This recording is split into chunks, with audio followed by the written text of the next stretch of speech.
আমাদের ইয়ুথরা কিন্তু সবাই সেলফ ডিপেন্ডেন্ট হতে চায়, কিন্তু আমাদের আশেপাশের পরিবেশের জন্য তারা উঠে আসতে পারতেছে না, সাহস করতে পারতেছে না। যেমনটা আমি নিজেও চিন্তা করতাম, যখন কোনো কাজ করতে যেতাম তো চিন্তা করতাম আমার পাশে আন্টি কী বলবে। যখন আমি কাজ করবো তখন আমার একটা আত্মীয় স্বজন এসে বলবে, ওই দেখো মুখের চৌধুরী বংশের সে ছেলে, সে কী করতেছে। আসলে সবথেকে বড় কাজ হচ্ছে শুরু করা। তো আমরা অনেক ভাবি এমন করব এটা করব, মানে অনেক আমরা আমাদের মধ্যে থেকে অনেক সময় আমরা স্বপ্ন দেখি, মনে হয় যে কখন একবার মানে টাকার বস্তা পেয়ে অনেক কিছু হয়ে যাবে, কিন্তু বাস্তবিক অর্থে তো এটা না। তো বাস্তবতাকে কাজে লাগিয়ে আমরা বিভিন্ন শুধু লার্ন নিয়েই যাচ্ছি, বাট লার্নটাকে আমরা কাজে বা বাস্তবায়নের রূপ দেওয়ার জন্য আমরা কিছু একটা করবো ভাবতেছিলাম। বিষয়টা হচ্ছে আসলে আমরা প্র্যাকটিক্যালি যে লার্নিংটা করতে পারছি, এটা হচ্ছে বিষয়।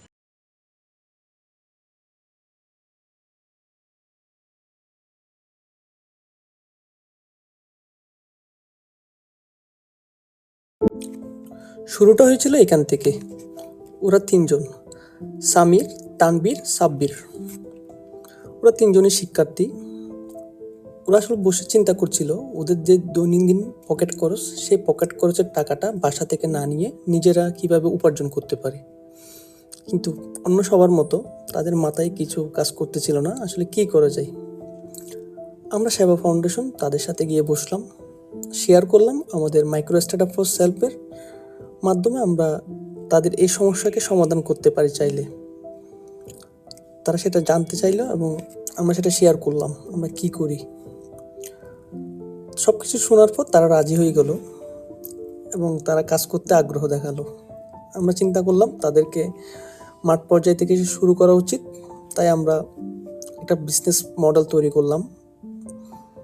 আমরা তাদেরকে কিছু পানি এবং সফট ড্রিঙ্কস কিনে দিলাম এবং আমাদের পরিকল্পনা ছিল আমরা একটা ভালো দিন থেকে মাঠ পর্যায়ে গিয়ে এই জিনিসগুলো সেল করব এবং তাদেরকে আমরা খুঁটিনাটি বিষয়গুলো বুঝিয়ে দিলাম কিভাবে মাঠ পর্যায়ে এসে জিনিসগুলো সেল করতে হয়।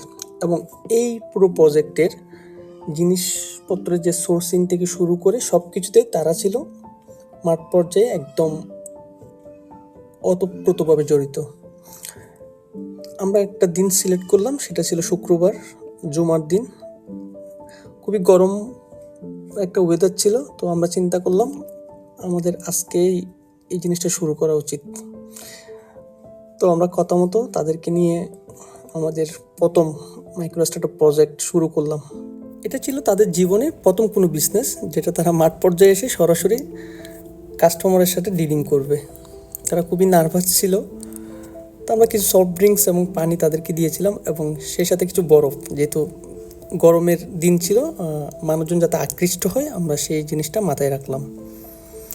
শুরুতে তারা খুবই নার্ভাস ছিল, আসলে কি করবে তারা বুঝতে পারছিল না, যেহেতু তাদের আগে থেকে এই ধরনের কোনো অভিজ্ঞতা ছিল না। তাদেরকে বললাম তোমরা যেহেতু স্টুডেন্ট তোমরা সেটা সবাইকে শেয়ার করবা, আর তোমরা যে এই জিনিসটা নতুন করতেছো নিজেদের জন্য সেটা শেয়ার করবা এবং একটু ডাকাডাকি করবা যাতে মানুষজন তোমার বুঝতে পারে যে তোমরা কিছু একটা বিক্রি করছো এখানে। এরপর তারা শুরু করলো। পানি আছে, পানি, ঠান্ডা পানি লাগবে, পানি লাগবে।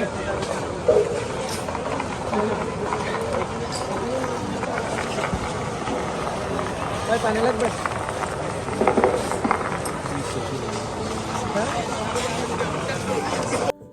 এরপর প্রথম একজন কাস্টমার আসলো এবং তারা তার সাথে সেলফি নিল।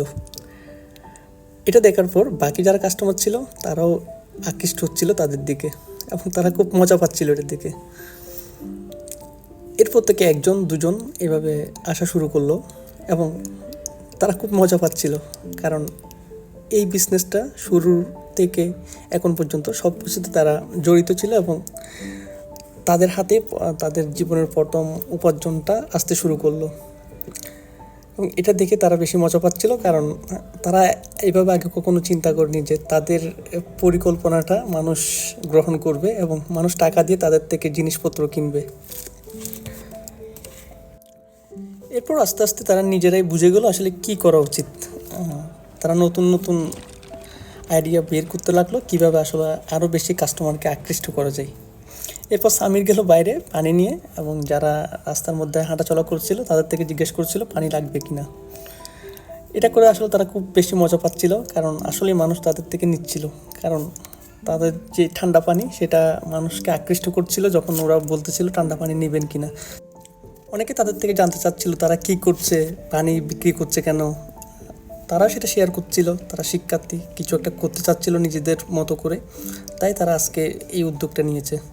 খুব আনন্দ নিয়ে তারা তাদের কাজটা চালিয়ে যাচ্ছিল এবং জীবনের প্রথম বিজনেসের যে অভিজ্ঞতা তারা সেটা অর্জন করছিল, এবং যতক্ষণ পর্যন্ত মানুষজন ছিল তারা সেই কাজটা করে গিয়েছে এবং তাদের যেই অভিজ্ঞতা সেই অভিজ্ঞতার সাথে সাথে তারা ভালো পরিমাণের একটা আয় এখান থেকে করেছিল, এবং তাদের যেই জীবনের প্রথম অভিজ্ঞতা একটা বিজনেস শুরু করা থেকে কীভাবে অর্থ উপার্জন করা যায় এই অভিজ্ঞতাটা নিয়ে তারা তাদের আজকের দিনটা শেষ করেছিল।